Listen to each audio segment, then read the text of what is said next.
Well, this club is filled with really talented people, and yesterday was a story of two promotions.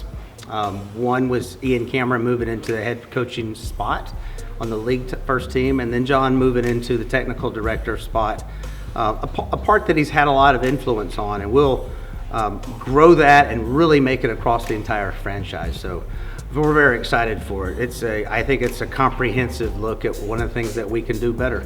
Listen, on the first team, we've got to get some better results. And as an entire academy and franchise, we got to get some better results with regard to that. Those are the right two people to get us through and to make sure we get those outcomes. It's a great privilege. It's a club that's taken a great chance on me at the start of the year with John and the owners bringing me in. So I'm incredibly grateful right now.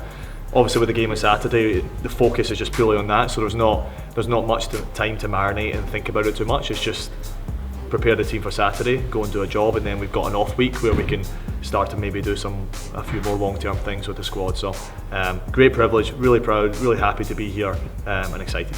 In some ways, it's the absolute heart of it. The things I think that the press will always pay the most attention to will be the first team and the second team, because clearly those live on the sports page, if you will.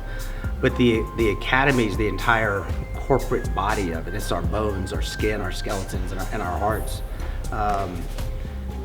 That's where those folks come from. Joshua Phelps at one time was an academy player, not here in Tormenta. Marco Micheletto was an academy player at one time too. How we get people to be able to play at those levels, that's the kind of club that we want to do, and those two individuals are going to be massively important for the future in terms of where we're headed. They're a different team than we played the first time. The first time when they came up here, their training schedule prior wasn't great. They had a couple of boys missing, and they still managed to win the game. I think we had a wee bit of jet lag from the congested fixture that we had at the time, but we're facing a different animal now. I've watched them a few times, and these young players are exciting. They're super talented, really good group, and they're now finding their way and getting more mature as a group.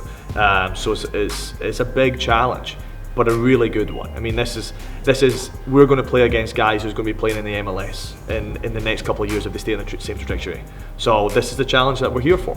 Let's see how our guys are pitted against it, and there was a result there, and there's a way to go and beat them, but we have to respect them without fearing them, and that's what we're aiming to do. It's a very offensive-minded style of play, but it's also guys got to cover the field. I mean, you got to move up and back. You got to be in a lot of shape to do that. We think we have the personnel that can do those things. It's, offensively and from a style of play, it's not going to be very different than the things that Ian and John were working on together. But Ian Cameron's a leader of men, and we're very happy and very fortunate to be filled in this franchise with lots of those kinds of leaders. It's nice to have a bench, and we'll call upon that. I think even for the spirit of the group, it will give the group a boost to have some guys there who've been out for a little bit, and just the general vibe of the group, and that's going to be incredibly important. So we're looking forward to taking a full squad down, going, getting the energy levels back up, and looking forward. And where we've been so far is what it is, but